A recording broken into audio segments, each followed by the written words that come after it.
shot. This shot is more about speed than pushing in the movement so much.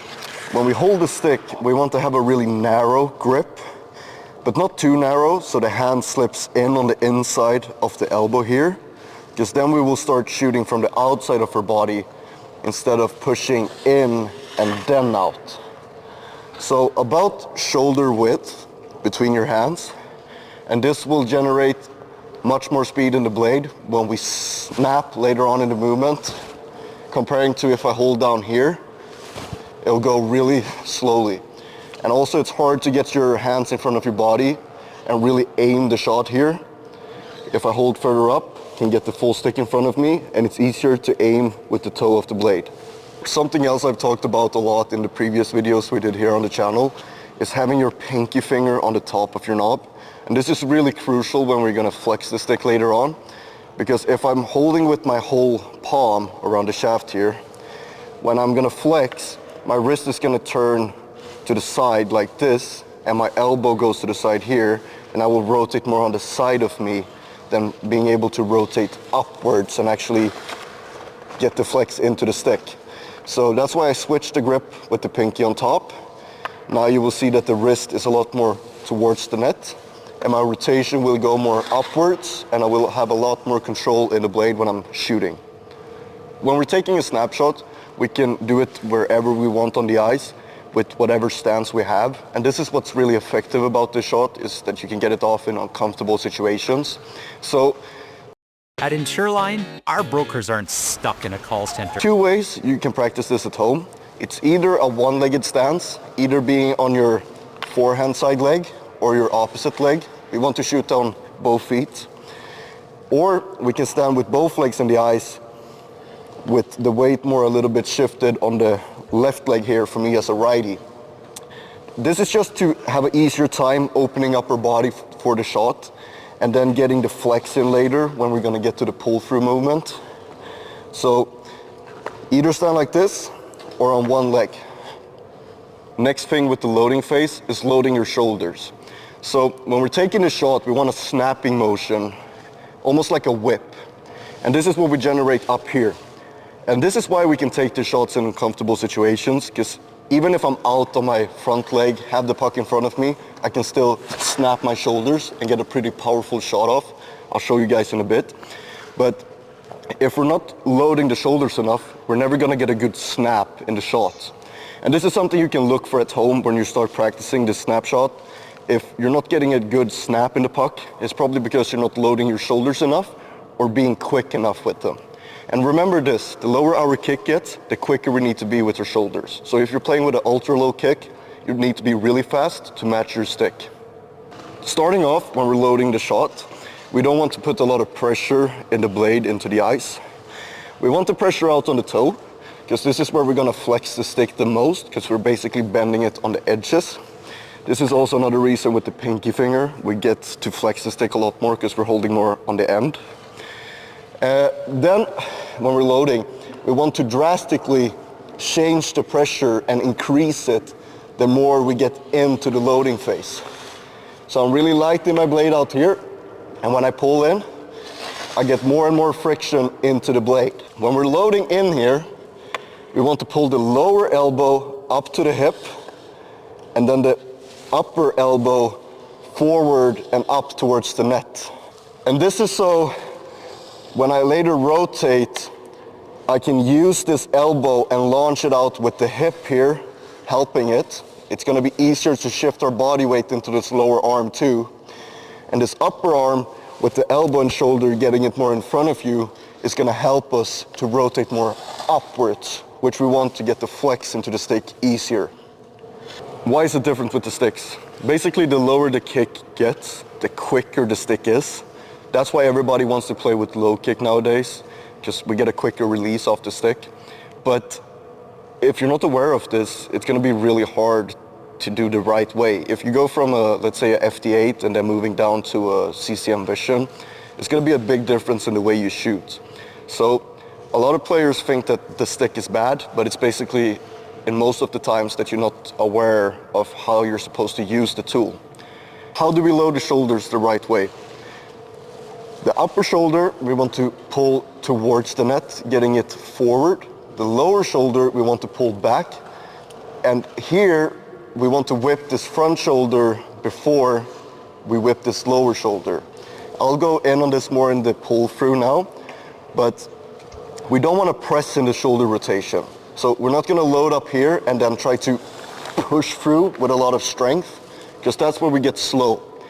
We want a lot of tension in this upper shoulder and upper arm, but this lower arm, we want to be a bit more loose so we can get more explosive, almost like boxing. So if I'm stiff here, I'm really slow with the arm, but if I relax, I bounce out, and it's going to go quicker, and we're going to get a quicker and harder shot. So I'm pulling the shoulders up and then snapping over. Shoulders up, snap. So finding the right angle in the shaft. When we get to the loading phase and pull the elbows up here, we want to find almost like an X line with this lower arm heading towards the ice and the stick. So this varies a lot depending on how stiff your stick is. If you play with a stiffer stick, it's going to get more and more like a plus sign than an X.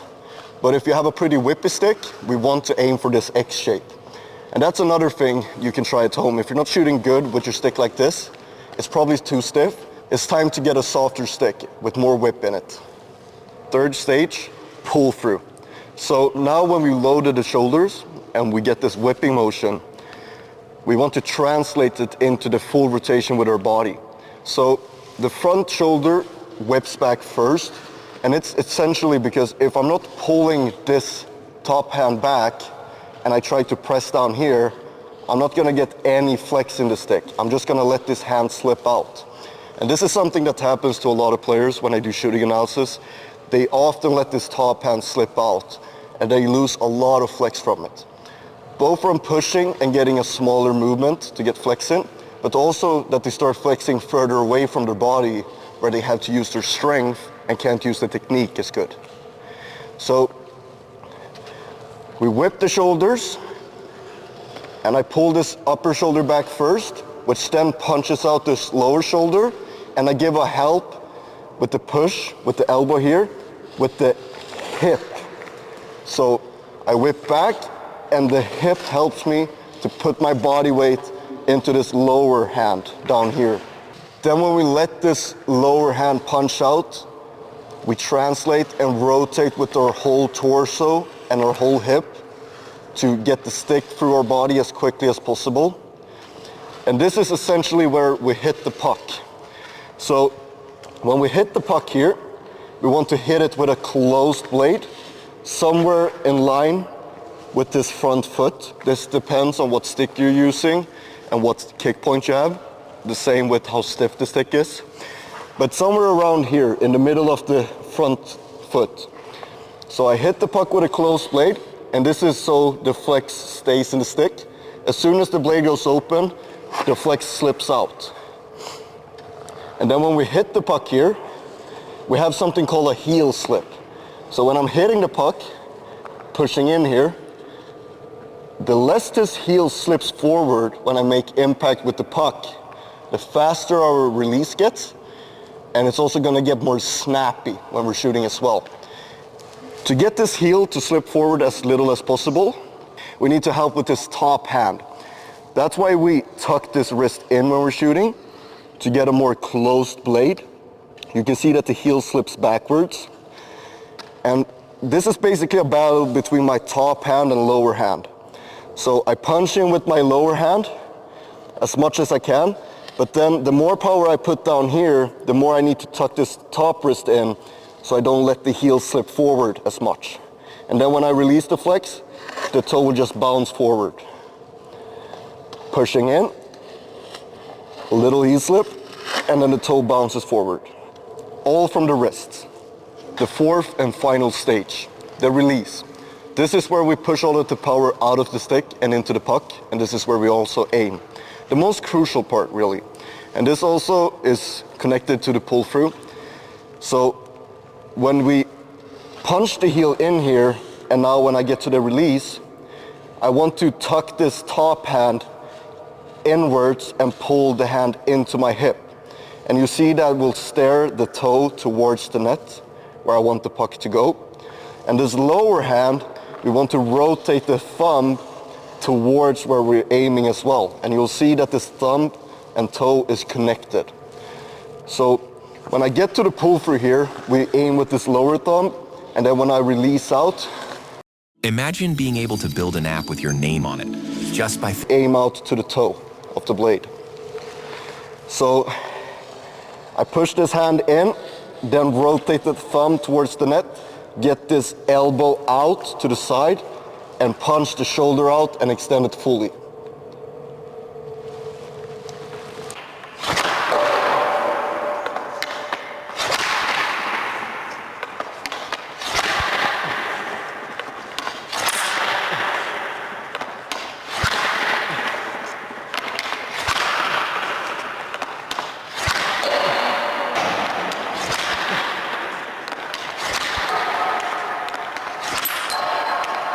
When we're punching in here with this lower arm, I can even have an open palm here. I don't even need to grip the stick. Just from me having a good torque from this top hand, I just need a relatively good punch and a good contact with the puck, and it's still gonna turn out a pretty great shot. So open palm here, snapping in. Puck is still going straight, and it's still powerful.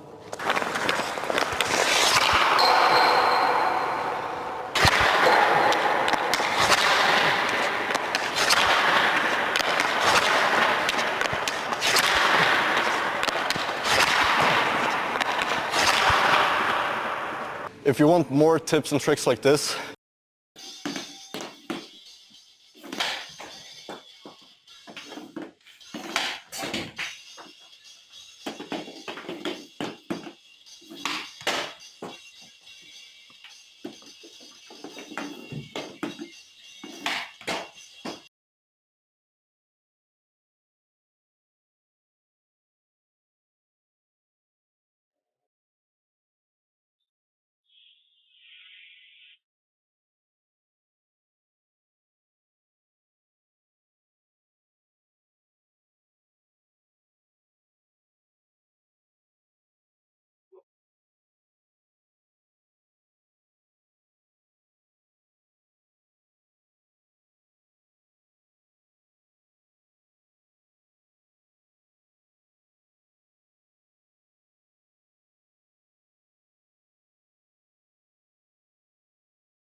Cool.